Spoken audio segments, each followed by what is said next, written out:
Yes, we will be recording tonight. You do not want to be. Thank you. Okie dokie. Right, okay, I'm just going to start with a short blessing. And then we shall progress then to the calling in of Cerridwen. Okay. By the earth that is her sacred body, by the air that is her sweet breath, by the fire that is her bright spirit, and by the sacred warm waters of her womb, I declare this circle open but unbroken. And now we will have the lovely Andrea, who will ground and center us before the calling in. Thank you.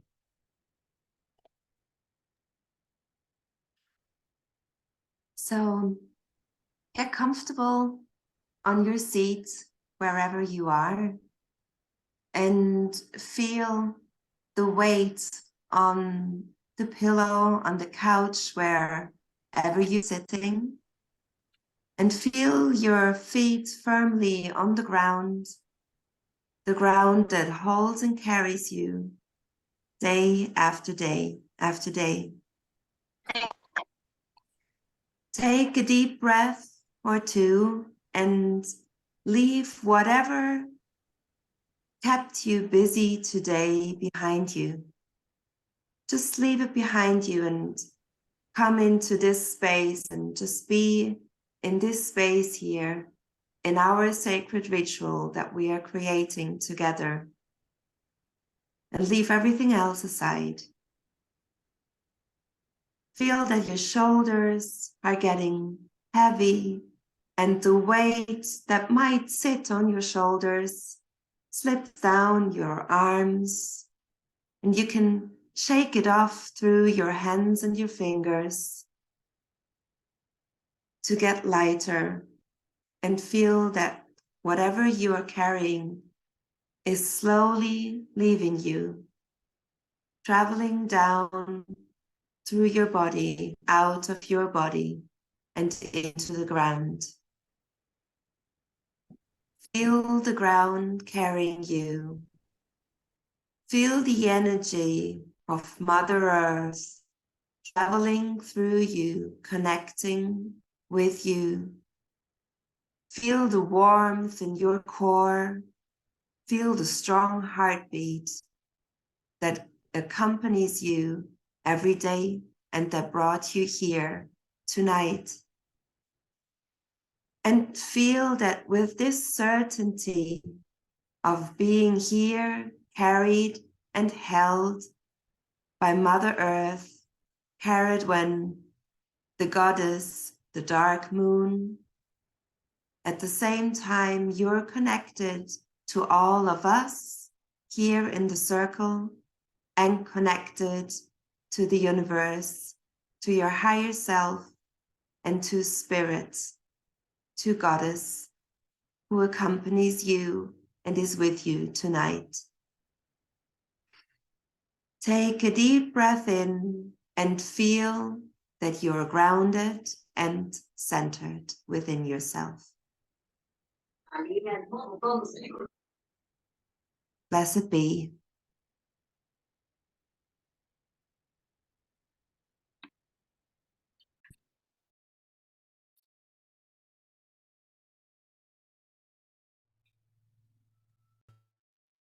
And now we can commence the calling in, please.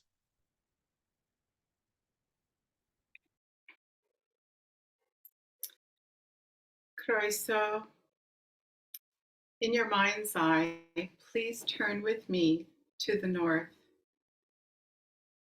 Croeso Cerridwen of air, your breath that nourishes our bodies, the winds that blow around us, in front of us, behind us, each side.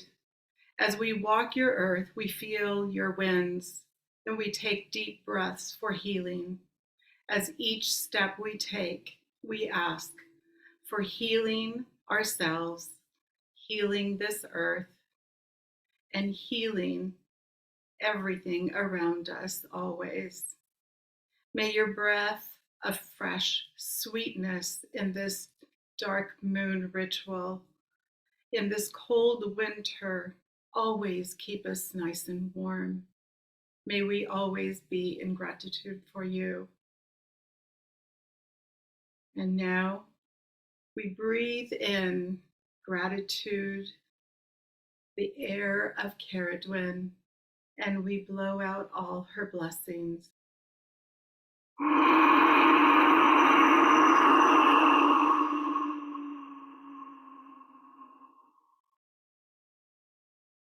Hail and welcome, Cerridwen of air. Blessed be.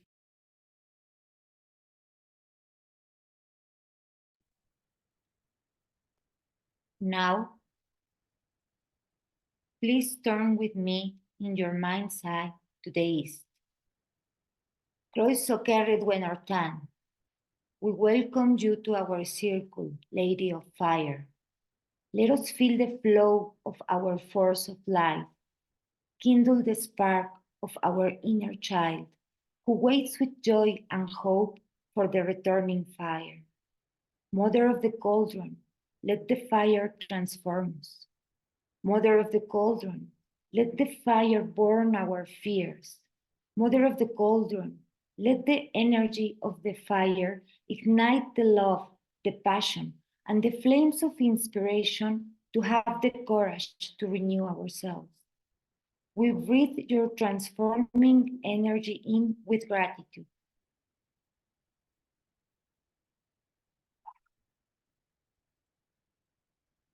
Hail and welcome, Cerridwen of Fire. We bring your energy into the center. Blessed be.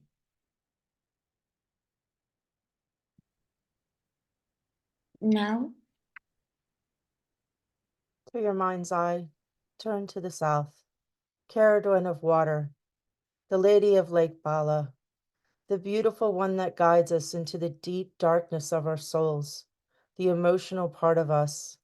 Allow us to ride those waves inside of us, to see the parts of us that need to be seen, to open to the parts of us that need to be healed, to open to the parts of us that need to open to expand into a new way of being in an open heartness, allowing the wisdom to come inside of us. We thank you for showing us the way. We thank you for being those emotional waters to flow freely for us to find our way home. Take a deep breath in with gratitude.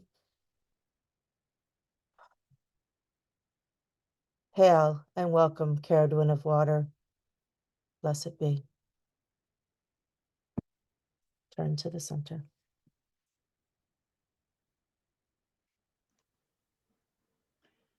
Now turn with me in your mind's eye to the direction of the west. Christo, Cerridwen of earth. Your deep, rich soil grounds and roots us, giving us balance and stability. You nurture all living things, the trees whose roots go down deep into the soil, the herbs and plants, the mushrooms, the mycelium. Your cave of crystals brings us energy and healing. You remind us to live in harmony with all that has lived or that is living, or pay the consequences. In this winter season, as we go deep within our own caves, may we pause to listen to what you have to tell us. We breathe your loving energy in with gratitude. Hail and welcome, Cerridwen of earth. And we bring you into our center. Blessed be.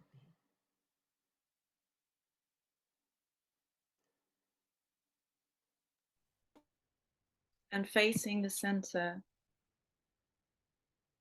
Croeso, Cerridwen, Cerridwen the Wisterwich, Dark Mother, Magic Mother, our goddess of the mysteries. In your dark caves, let us sit with you as we awaken, and awaken your spirit in us, awaken your fire in us, awaken your spark in our souls, in our voices, in our fire and glory, in our dreams. Sit with us here tonight, Cerridwen. Hold us and be with us. And be with us in your wisdom, and be with us with all the magic you bring into each and one of us, into this circle and into our lives.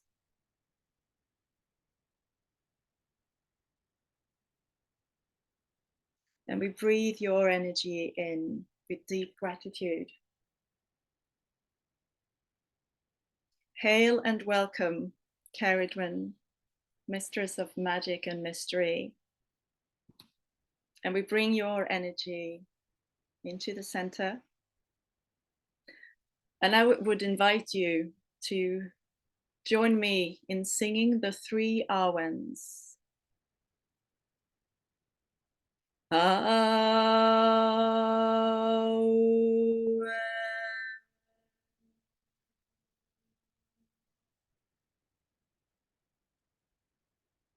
Avalon.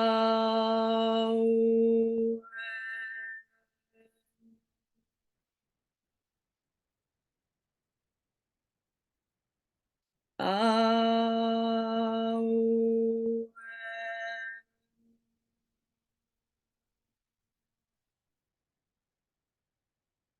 Blessed be. Blessed be. Thank you, Lisa. And now we have a beautiful poem from our sister Diana, and it's absolutely gorgeous. I hope you enjoy. Thank you, Diana.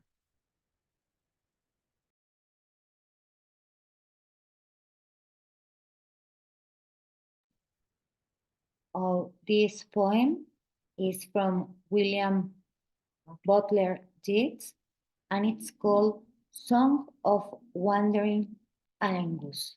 Angus was a Celtic Irish god from love, youth, and poetry. And it says, I went out to the hazel wood because a fire was in my head, and cut and peeled a hazel wand, and hook a berry to a thread. And when white moths were on the wing, and mauve like stars were flickering out, I dropped the berry in a stream and caught a little silver trout. When I had laid it on the floor, I went to blow the fire flame, but something rustled on the floor, and someone called me by my name. It had become a glimmering girl with apple blossom in her hair, who called me by my name, and ran and faded through the brightening air. Though I am old with wandering through hollow lands, I will find out where she has gone, and kiss her lips and take her hands, and walk among long dappled grass, and pluck till time and times are gone, the silver apples of the moon, the golden apples of the sun.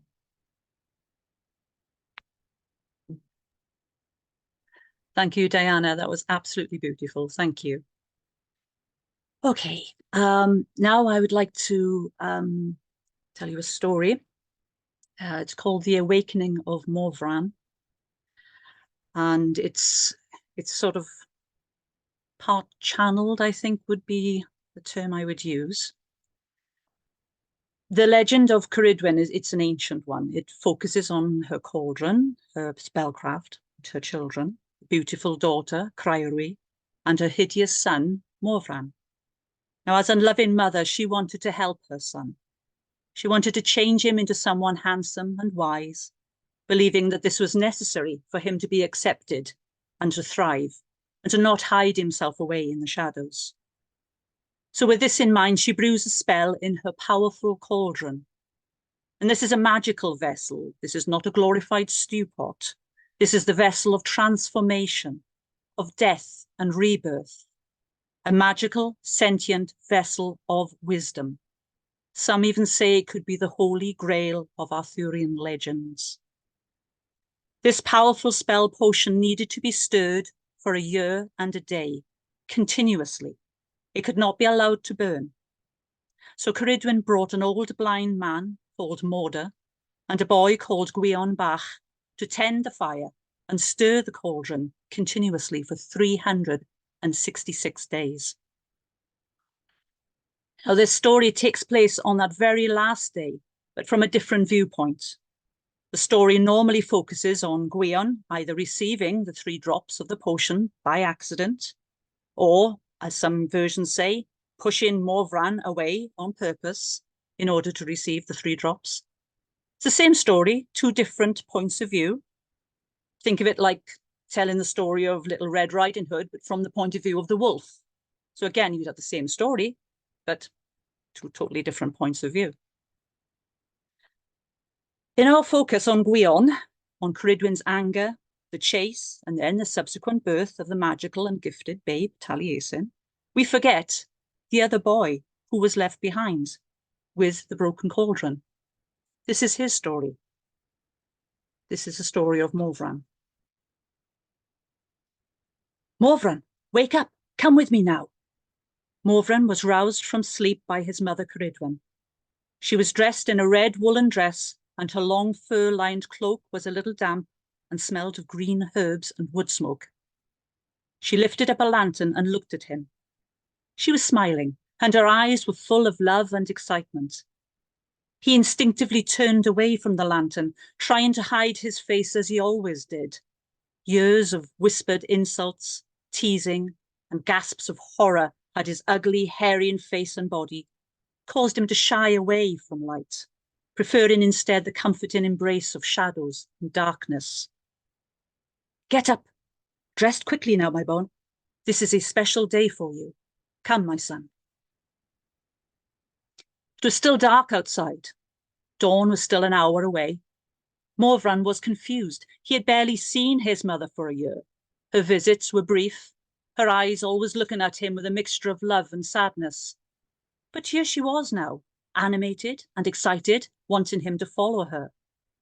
She led him through the dark woods to a small hut, talking all the time to him in hushed tones, explaining with barely contained excitement what she had been doing for the past year. The cauldron, the spell, and the potion. He struggled to understand what it all meant. He was afraid to hope. Not that he didn't believe in his mother's amazing skills, he did. He had witnessed her do amazing things. Her magical abilities were renowned. But he was afraid to have hope in his heart. Hope that he could one day find love and happiness and have a normal life, that he could be accepted and not shunned in horror by those who met him. When they entered the hut, his nose was assaulted by a heated mixture of pungent herbs, resins, and sweat.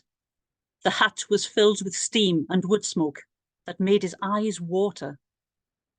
The huge cauldron was sitting on top of a fire pit filled with blazing logs. Inside the cauldron, the potion bubbled and roiled as if there were 1,000 frenzied eels trapped inside the dark liquid. The cauldron seemed to almost be vibrating. Power in it, just barely contained. Morvran can hear it, just thrumming against his eardrums and whispering inside his head. He watched in fascination as the long, dark, thick hairs on his arms and face stood up like hedgehog spikes. Stirring the cauldron with a thick hazelwood stick was a skinny young lad, maybe a year or 2 younger than himself. His face was flushed with the heat and smudged with smoky soot, and to his right, lying on a straw mattress and near a large pile of logs, was an old man, exhausted and soot-covered, sleeping under a thin blanket. The boy at the cauldron looked up as they walked in and then quickly looked away again, clearly uncomfortable and not wanting to stare. "Is all well, Gwion?" his mother asked as she looked pointedly at the cauldron. Yes, my lady," Gwion replied, wiping a hand across his sweating forehead and leaving another streak of black soot. "Sit next to the cauldron, my son. Today is the day," His mother smiled reassuringly, and then turned and walked to her books and her herbs in the corner, picked up a quill, dipped it in ink made from elderberries, and began to make notes. Morvran sat as close to the cauldron as he could stand, the intense heat curling the black hairs on his arms. He could once again hear the whispering. In fact, he could almost feel it. It was like a centipede inside his skull, words skittering around like a many-legged beast, different tones and voices, some ancient, some loving, some scary and hissing like a serpent. He noticed the boy Gwion tilting his head. Perhaps he could hear the voices too. Full year. Just him and the old man, taking turns to ensure the potion didn't burn. Exhausted and listening to those whispers day after day. How was he not mad? Morvran could see up close the toll this work had taken on them. Their exhaustion was etched into their faces. They weren't creatures of magic like his mother. They were just human. A very old blind man and a skinny boy. He watched the first rays of dawn light up the doorway. Gwion, who looked like he was about to drop where he stood, kicked the sleeping old man with his foot and said, "Oda, take over for a few minutes. I need to make water." He jiggled in discomfort, clearly needing to relieve himself urgently. The old man stirred, mumbling and swearing under his breath. The stench of his sweat as he threw back the blanket made Morvran gag. Upon seeing the old man starting to sit up, Gwion dropped the stick and rushed out the door. Morvran then watched as the old man put his head back down in the straw and began to snore softly. The cauldron became louder, the sibilant noises and voices hissing ever louder in his head. Disjointed words. "Time. Not the one. Must run. Wise, wise." Morvran was standing now, standing by the cauldron, unsure what to do, the dark liquid with the seething storm about to erupt. He glanced at his mother. She was still writing, engrossed in her words, humming quietly to herself, her back towards him. He picked up the stick, thinking, well, perhaps he should stir until the boy returned. Just then, he heard a gasp of horror. Gwion stood in the doorway, a look of despair and terror on his face as he looked first at the sleeping old man and then to the boiling cauldron. He rushed over, grabbing the stick from Morvran with such force that he knocked him to the ground, and then quickly plunged the stick back into the roiling brew. The cauldron spat at him. Just 3 small, scalding droplets, which landed on Gwion's thumb, hot and sticky. Gwion yelped in pain and stuck his burning skin into his mouth. Morvran was still on the floor, his mind filled with the voices of the cauldron, and he watched almost paralysed as Gwion stepped back, sucking his burnt hand. Then he was jolted back to reality by his mother's scream of anguish and rage and the ear-splitting crack of the cauldron breaking. In his head, Morvran heard the cauldron scream like a hare caught by a hound. "Run, run!" screamed the voice. The old man was now very wide awake and wailing in terror as Gwion dashed out the door.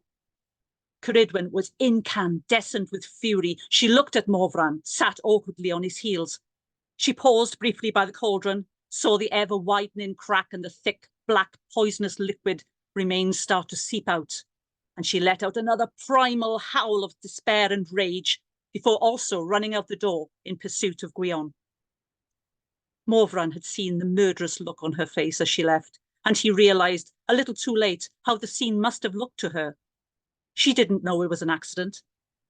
Morvran had seen the fear on Gwion's face when he saw the potion in danger of burning and spoiling. That boy had tended to it for 366 days, undoubtedly doing the lion's share. The old man was so frail. 366 days of little sleep, and nothing but the short, necessary breaks his human body required. Morvran understood the boy's panic as he grabbed the stick and knocked him to the ground. He knew it was an accident. He ran to the door and shouted to his mother, "Mom! It was an accident! But she was already far away and out of earshot, and in the distance he could see a small, swift hare being chased by a large black hound. He turned back to the cauldron, which continued to wail inside his head as the thick, noxious liquid sleeped across the floor of the hut and out the door.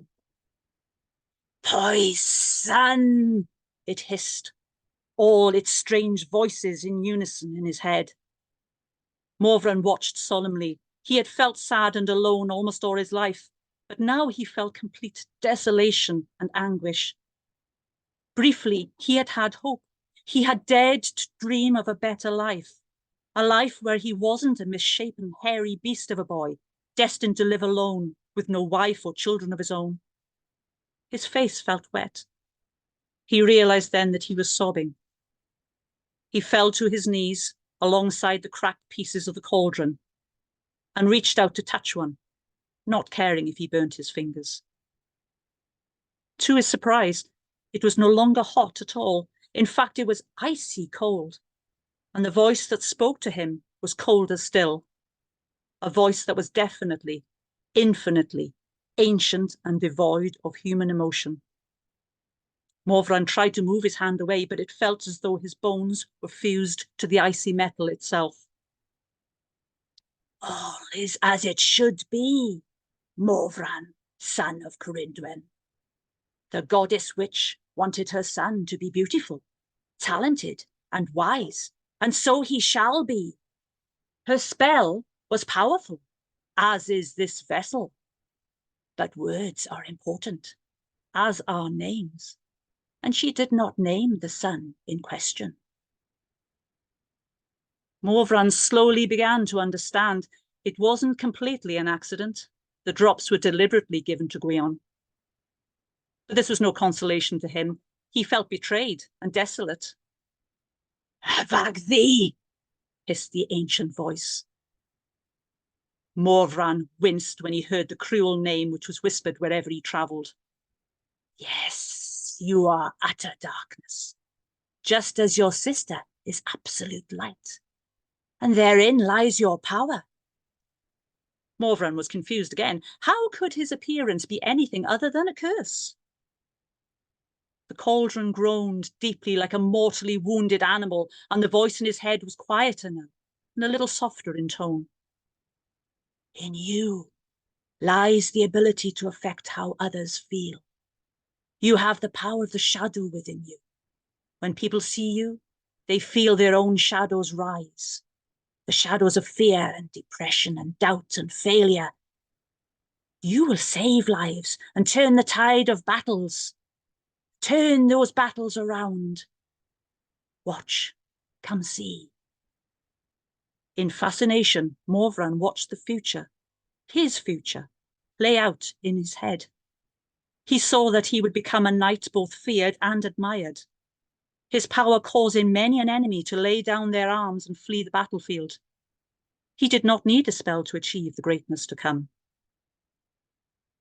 Awaken, Morvran, son of Tegid and Cerridwen. Awaken, avag thee. Do not hide in the shadows.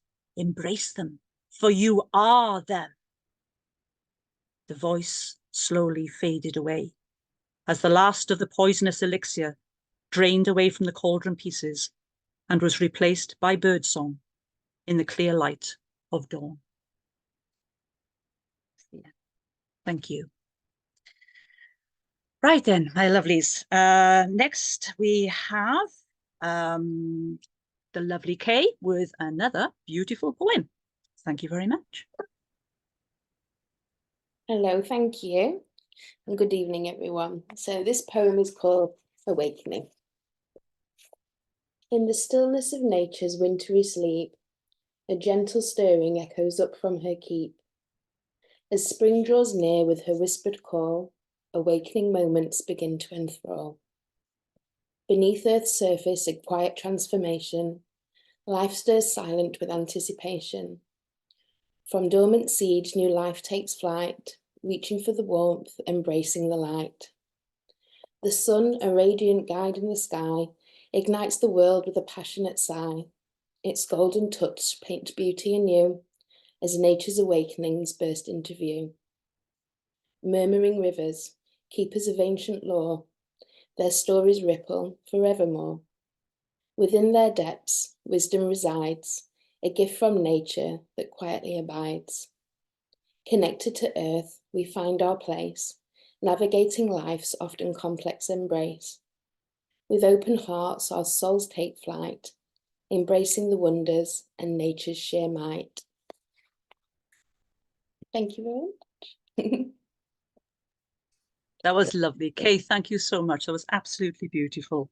Thank you, my pleasure. Blessed be. Blessed be, my darling. Okay. And next up, we have the talented Rose, who is going to tell us about her amazing awakening of the Kundalini. Thank you. Hello, good evening. Yeah, the ritual today, this evening, is about awakenings, and that's the reason why I want to tell you a little bit about the Kundalini and my Kundalini awakening, which was about 10 or 11 years ago, a long time ago now. Yeah, so the Kundalini itself, it is said that it's sleeping in the root chakra, and when it's going to be awakened, then it goes from chakra to chakra up, and yeah, then you have a really strong awakening. So there are different kinds of awakening of the Kundalini. And when it's happening, that the awakening is starting, then your consciousness will shift completely. So for me, it was really like you see the world with a complete different eyes, and the whole life is changing. And I was in India when it was happening, and I'm really happy that I was in India, because people in India didn't know about this. So in Europe, I think it can be a very hard time when it's happening. So for me, it was happening when I was in a yoga lesson, and I was in a really simple asana for the root chakra. And then it was really like a very, very hot bowl I could feel in my first chakra, on the base of the spine. And I didn't know that it was the Kundalini. I had no idea what's gonna happening to me. And then pain in my body started also.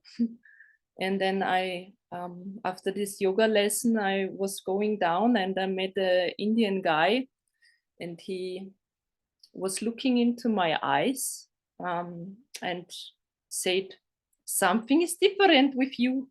Your Kundalini is starting." And I said, "What?" I had no idea what he was talking about. And I had these experiences also with sadhus. The sadhus in India, I was in Rishikesh, and there are many sadhus on the street. They live with a tree, and they are all the time at the tree meditating.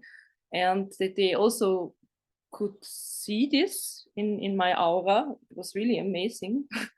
And then before it became really a good time, I had really not so good time. I was in my hostel room. I could do nothing because it was so strong. My back started with a lot of pain because my body was not used to this huge energy. And then I got headache, very strong one. And I just could handle this pain because of this strong energy. And then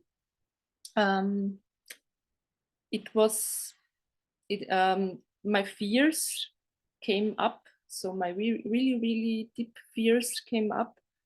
And then the great goddess Kali was in the room, and she was like a mother pushing me through all my fears. And this was a while. I had no idea which day or which time it is. I have no idea if it was just a few hours or a few days. I had no feeling for a time. And after this, also my thoughts, it was like needles, like thousands of needles coming down in form of thoughts through my head. It was really strong, and I did not know what to do with all this stuff. I just had the trust that the goddess will help me, and she helped me. And then after that, crazy stuff, I had really the most beautiful energy I've ever had before in my life. So it was like this pure female holy energy, and it was really, really strong, and it changed my life forever. And then when I came back to Austria, it was really all the people, even the people who has nothing to do with spirituality, they could see the change. So I just want to say, when Kundalini is starting, then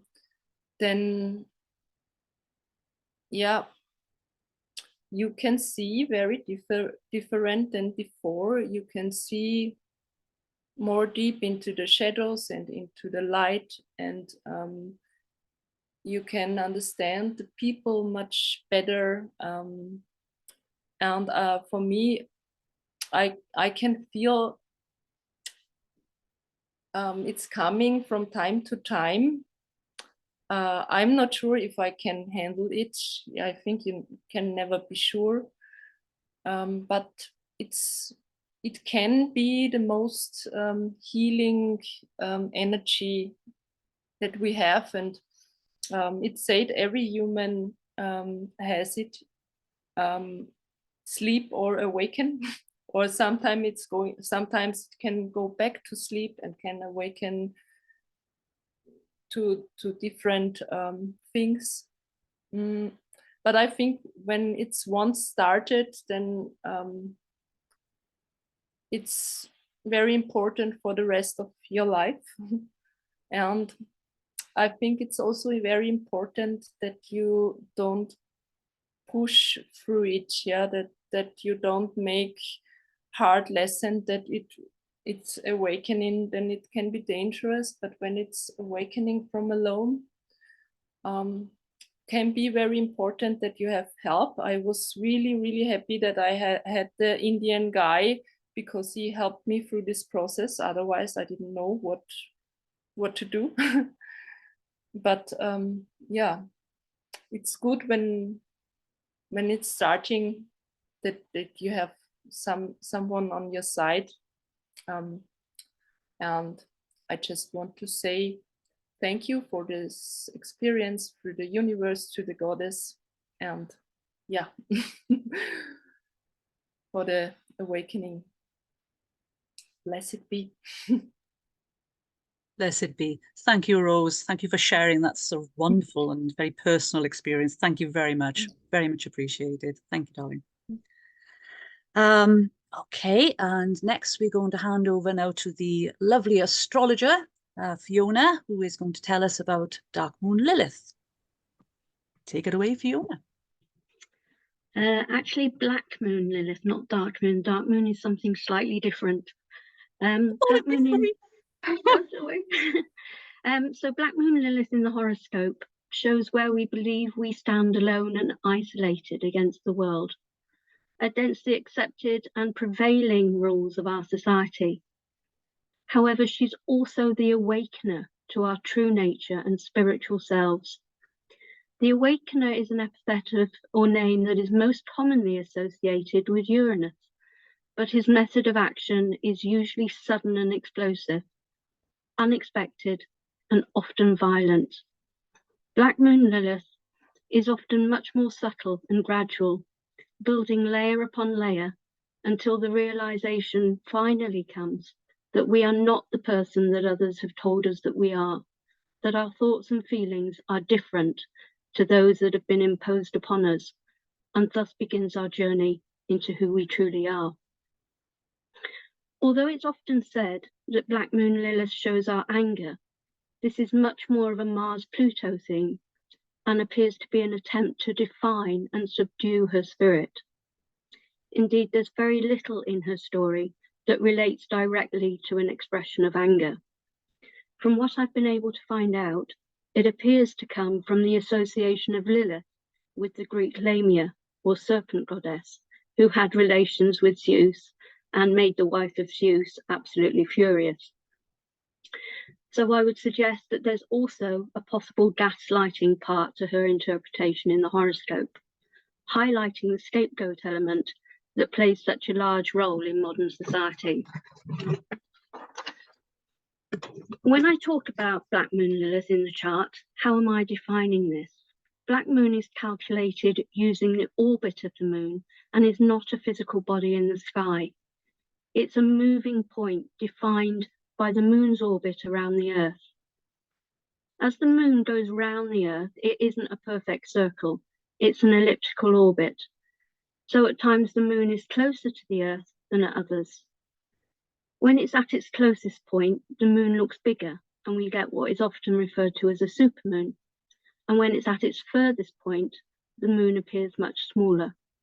In simple terms, and without the confusing scientific explanations, it's this moon's furthest point from the Earth that is defined as Black Moon Lilith. The point opposite Lilith is known as Priapus, and together they form an axis and are both sensitive parts in the horoscope. The opposite point, or Priapus, is a point of ridicule and shame, and is often first experienced as we start to awaken to our true nature, hence the association of these qualities with Black Moon Lilith. Like the nodes of the moon, the Black Moon can be measured as either a mean or a true point.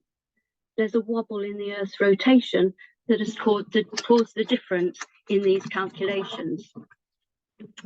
The mean or average position has smoothed the wobble and given one reading, whilst the true position can differ by up to 30 degrees. Some astrologers use both readings and consider the space between them to be a cosmic birth channel. Mean Lilith is listed in Raphael's Ephemeris and is the one most often used by astrologers. She spends about 9 months in each sign and takes about 9 years to complete a circle of the Earth. Like her sisters Cerridwen and Hecate, Lilith makes her presence known at all the instinctual crossroads of life, i.e. at puberty, at the beginning and end of pregnancy, motherhood or fatherhood, and menopause or male, I can't remember. And those terms can all be interpreted through the horoscope. Black Moon Lilith also is particularly strong at the solstice and equinox times, because those are when she is properly opposite and equal to Priapus, the male part of the axis in the chart. So within the chart, where we feel most alone and isolated is shown by the sign and house that Lilith are placed. However, it also shows us our greatest gifts and where we have the greatest ability to teach or knowledge to impart to others. There are strong connections between Lilith and the brain, underscoring the knowledge that Lilith has access to and then can impart once the feelings of alienation and shame can be overcome. At the moment, Lilith is at 11 degrees of Virgo and Priapus is in Pisces.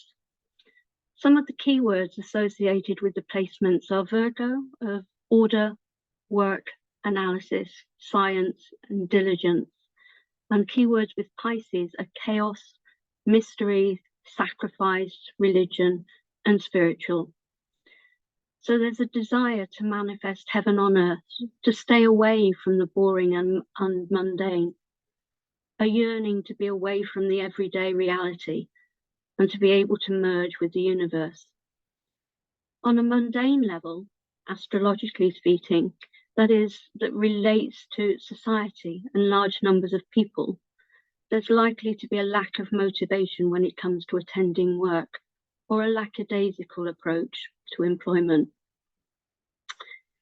Employment will seem much more difficult as a concept and much more of an effort than before.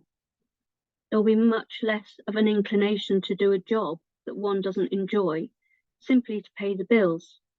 Rather, people will be looking for employment in something that appeals to their dream job nature and putting structures in place to allow that to happen. Health and hospitals are also likely to be highlighted in some way, either as a crisis point and finding new ways to tackle health problems, as well as making people much more accountable for their own health. I'd just like to finish with a sonnet by Rossetti entitled Lilith. Of Adam's first wife, Lilith, it is told, the which he loved before the gift of Eve, that ere the snakes her sweet tongue could deceive, and her enchanted hair was the first gold.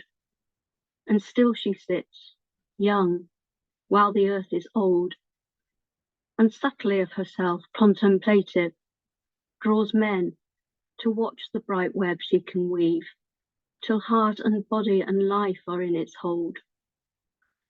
The rose and poppy are her flower, for where is he not found?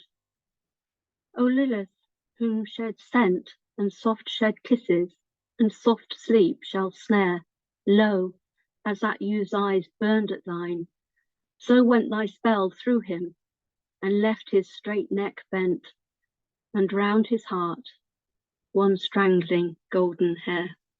Blessed be. Thank you, Fiona. That was wonderful. Thank you so much. Okay, next we have the lovely Becky, who has got another homegrown beautiful poem for us. Thank Take you it away, so my much, darling. Tina. Thank you. What I have tonight, speaking of the theme of awakening, is something that came to me. What does awakening mean to me? It is a moment in time that a snap appears, like a rock hitting the water and the ripples appear. Awakening to me, the feeling of a crisp morning air and the shivery of your body that allows you to be present and aware. Awakening to me is the snap of a new bill that gives you a rush of newness you cannot ignore. Awakening to me is a moment you feel your breath being taken away, and then you remember, just breathe, and you expand beyond your current reality. A rush of a wave where crushing the shore that sends shocks of power through your body you cannot ignore. Awakening to me is something we all search for, that moment that we cannot ignore. Written in time, a vast longing before a remembrance of how you moved yourself so long ago. Awakening, you see, is the step to grow, to open to receive, and finally, yes, finally, let go. For in the moment we awaken to the spark inside of thee, in that moment the snap happens and all folds into a new reality, one that flows like a leaf off a tree, a drip of water that falls on your knee. Remember, children, remember indeed the softness of your heart that flows through and through, that is a spark of who you be. Awaken to the feeling, the life you desire to be, flowing like a river, the inner workings that you be. Cast aside, led you astray from the awakened heart that will lead the way. Awaken to the sound of the song locked inside. Awaken to creation you create this time. Awaken to the new world we can create indeed. Awaken to the world of love heart that you transmit for all to be. We awaken to love that is just waiting to flow. Allow the fear to find a new picture show. We have slept too far too long, waiting and waiting for the moment to awaken to the snap of the shining light that has been hidden in our souls. So what does awaken meaning to me? It's simple. Just drop down and feel the love inside you, see? Embrace the love of who you are, and don't let anyone send you back to that fear picture show. For awakening is to brace the no more, and awake to more. more gratitude, joy, love, peace, abundance, and flow, in a state of clear grace and being asked to go. Each one of us has an experience to achieve. For the awakened one are the ones you can see the change that is required to create a world stemmed to love, and so it be. And I'd like everyone just to take a deep breath in and just breathe in that and feel inside your heart what awakens you, what brings that into you that you feel awakened. And think about that. I invite you to explore that. And when you get stuck and might not feel awakened enough, just remember one simple tool that I like to share tonight that we always forget about. And it's the simplest thing ever, and that's laughter. Because laughter will bring us out, will bring us back into joy, will bring us back into love, will bring us into that part of love, even if things are horrible in that moment. So I like everyone in this moment to just belly laugh with me for a second and just bring in the joy and love in your heart as we awaken in this time, in this new moon, creating a new world for all of us. So here we go. Is everybody ready?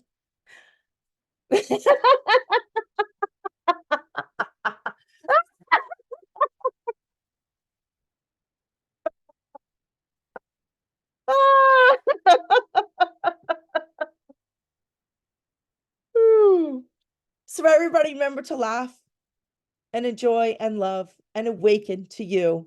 Mwah. Thank you so much. Blessed be. Thank you, Rebecca. That was fantastic. I'm going to be giggling all evening now. That was wonderful. Thank you so much. Healing power of laughter indeed. Fantastic. Now I'm going to hand you over to our beautiful Andrea, who is going to be giving us a little oracle reading for the month ahead. Thank you. So, good evening, everyone. That was beautiful. It was especially beautiful because I could see so many laughing faces right now. Yeah, that shifted a lot of energy also here in my room.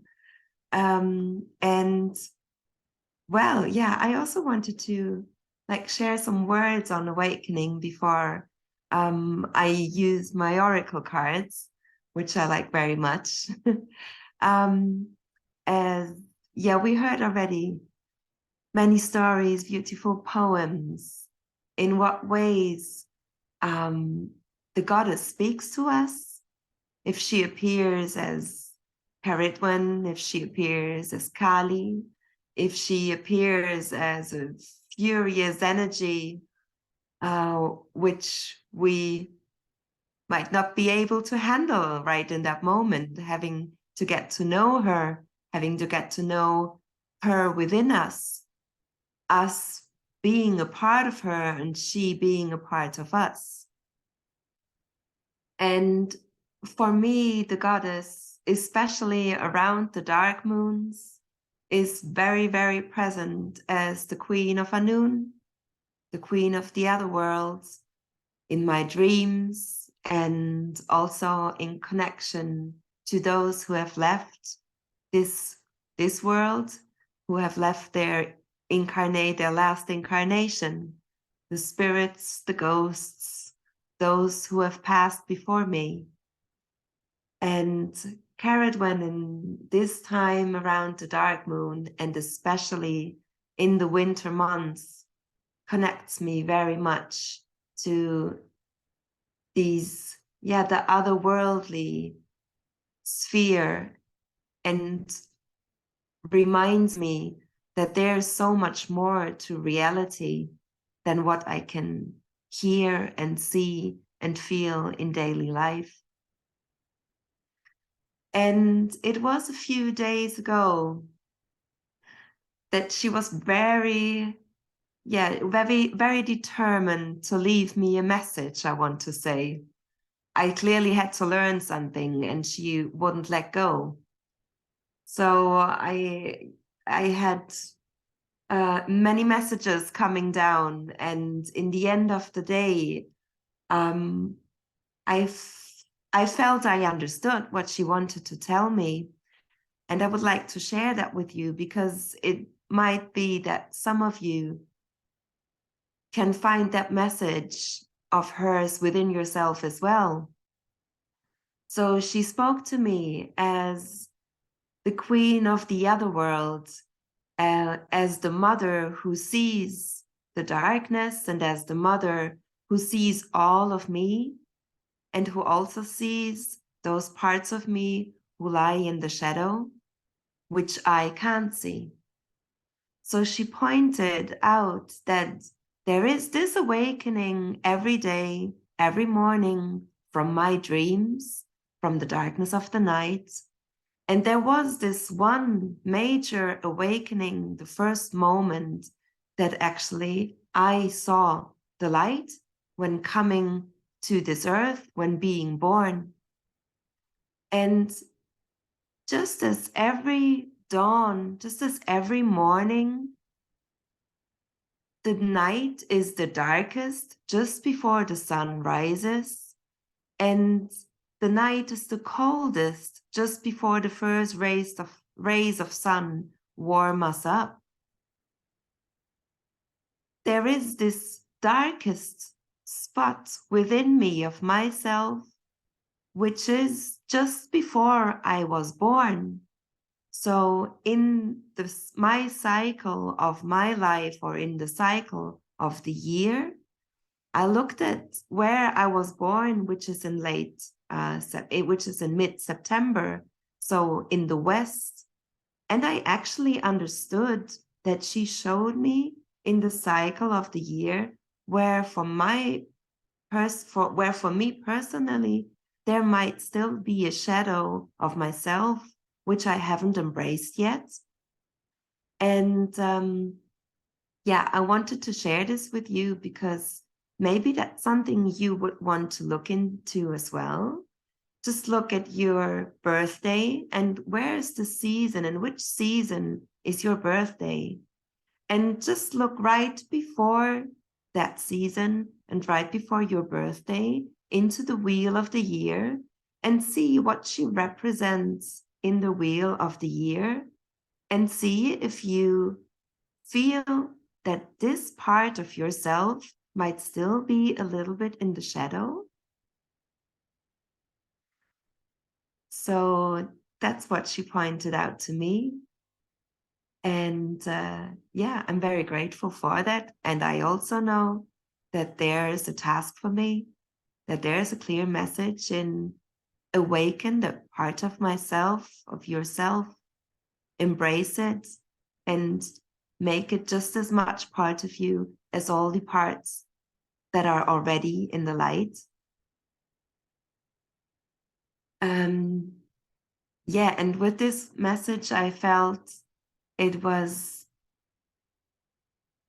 called to draw an oracle card for all of us tonight and see who she sends us, who or what she sends us, to help us strengthen and embrace and see that little or big part of ourselves that still lies in the shadow and that might want to awaken after this dark moon.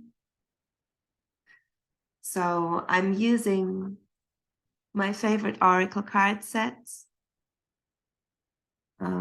which you can't really see. You can see it now. It's Avalon card set. It's in German, but the pictures are without language. I'm asking the Queen of Anun, Goddess Cerridwen, to let me pick a card now, which shows us in what way she wants to support us in finding this little hidden shadow within ourselves, to bring it to light and to awaken it to new life.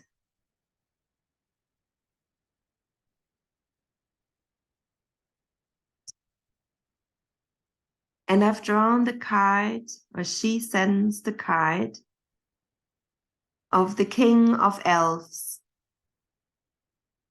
who supports us in bringing this shadow part into light. And the message on the card says, honor your lightful duality. That's the message of Cerridwen for us tonight. Blessed be. Thank you, Andrea. I just love it when the cards do that. You pull one out and it's all, yay, this is exactly what I was just talking about. And there's the card to prove it. It's brilliant. Thank you so much, Andrea. That was absolutely fantastic. Right, our next exciting little bit now is going to be, right, okay, I'll fill in a little bit of the background. We are currently studying the song wheel with the lovely Emma. And as part of the song wheel, we are putting together a wassailing song, which Emma has started off for us. And the idea is that we add to it as we go along, so we're adding verses to it. So far, Emma has started it off. And the, oh my goodness me, I have just, sorry, the lovely Alex has also added her two verses to it as well. Brain's starting to seize up now, sorry, old age. And then at the end, I've got my 2 verses on the end as well. So there's 6 verses in total. Now, the first 2 parts of it are pre-recorded because poor Emma was having huge problems with BT and the internet. So it's partially recorded, and then I'll be singing my bit live then at the end, okay? It's a good way of sort of wassailing the new year in, and Emma will give you a short talk at the start to fill you in on more news about wassailing and what it actually entails. Okay, thank you very much. Becky, if you could. Okay, here we go. Fantastic. Thank you. Just bear with me, everyone. I wish you wherever you go. Oops, I apologize.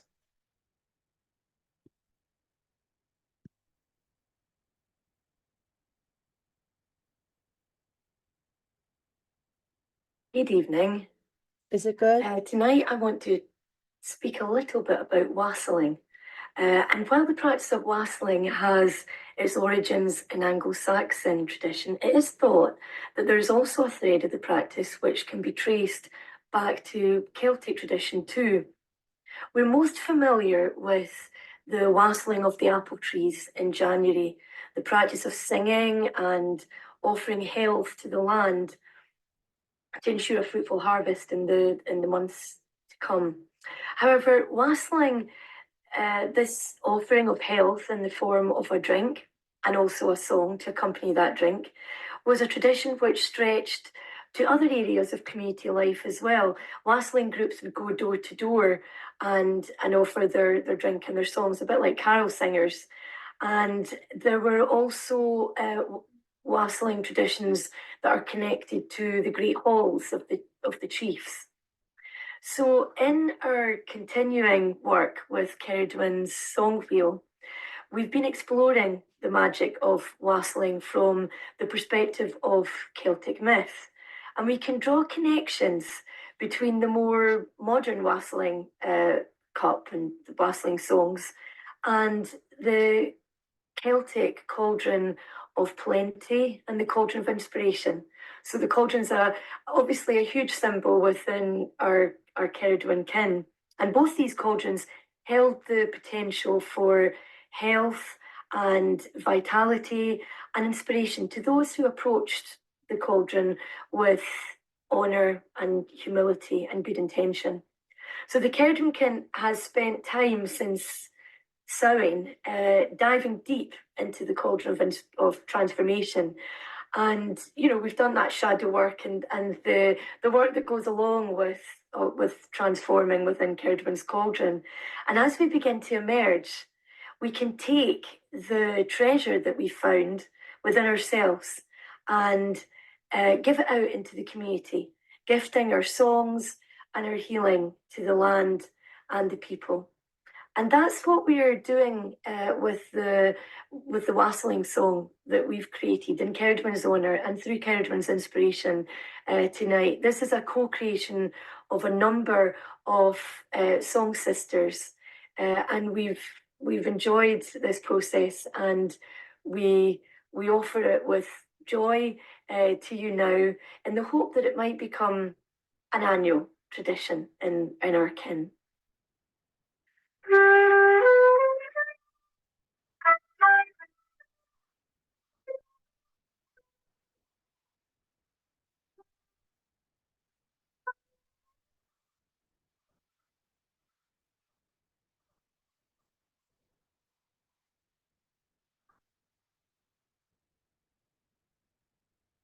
The cauldron is dark, the cauldron is bright.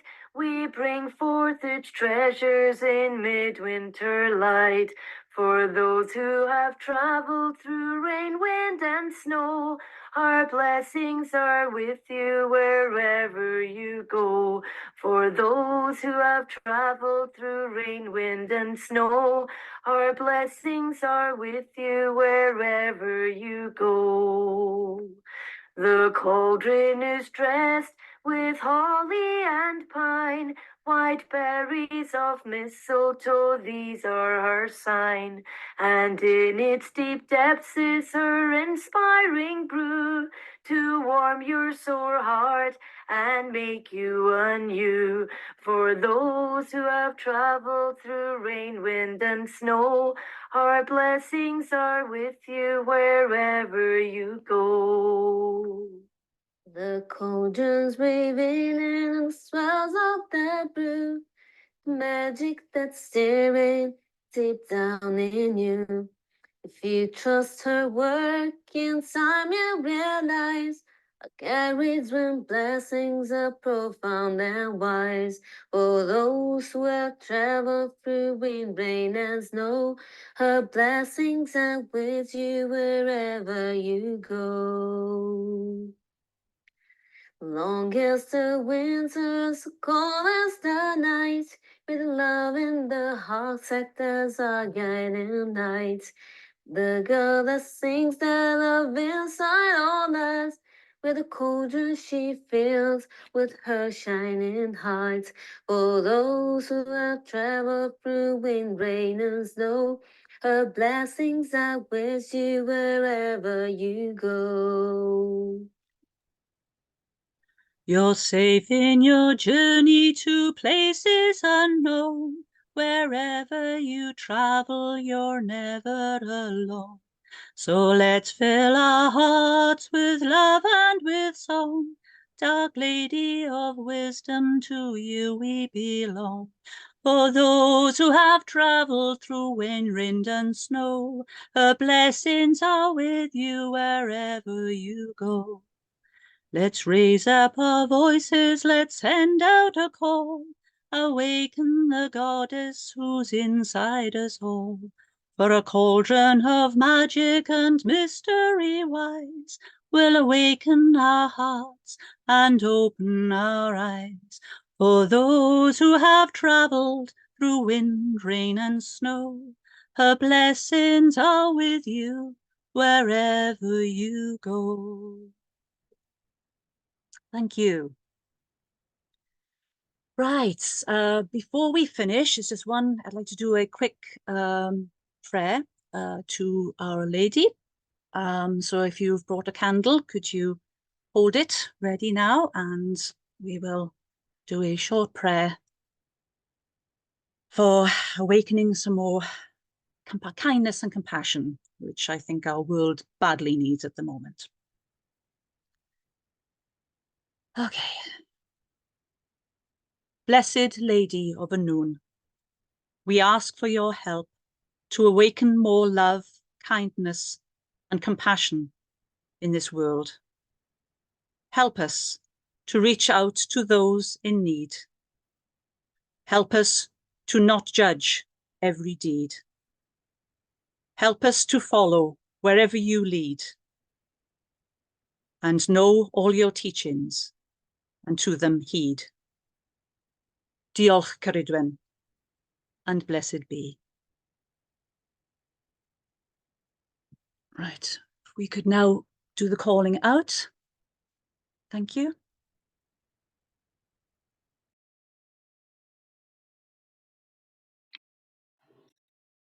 Dear Cerridwen of air, we thank you in full gratitude for all the inspiration, for the words, for all of the songs, for everything that we heard here today and experienced.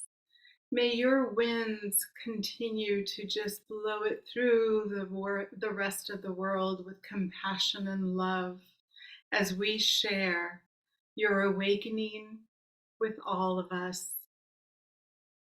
Farewell and bide well in your temple, Cerridwen of air.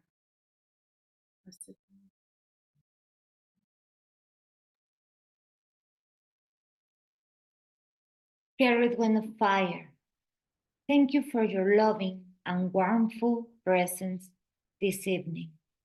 Remind us that our inner flame is the spark of life and the light in the darkness.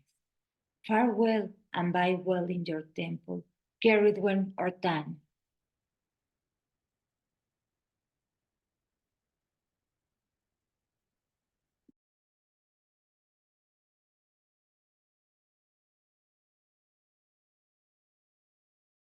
We can't hear you, Becky, darling, sorry. Sorry about that. Cerridwen of water, thank you for being with us this evening, to allow us to open to the emotional waters of who we be, to explore with the beautiful songs, poems, teachings, oracle messages that we received this evening, to allow us to walk forward from this moment on, looking at the world in a different light. Thank you once again. Farewell and bye well, Cerridwen of water, in your temple.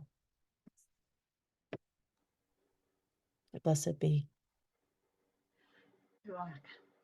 Cerridwen of earth, we thank you for your presence here today. We thank you for allowing us to walk on your sacred earth, to go into your caves and think about the coming year and all of the gifts that we have received and all that we will be sending out. We thank you for being with us. Farewell and bide well in your temple.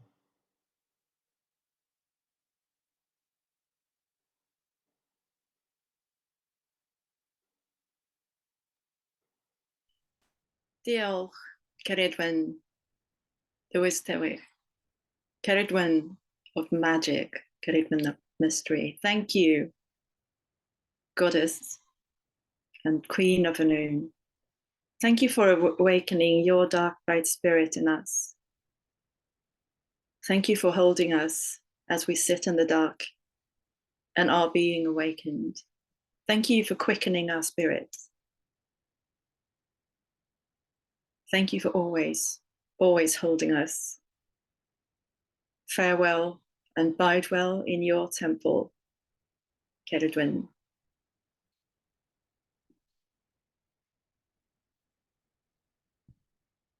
Blessed be. Thank you, Lisa. Thank you, everybody, for coming to see us tonight.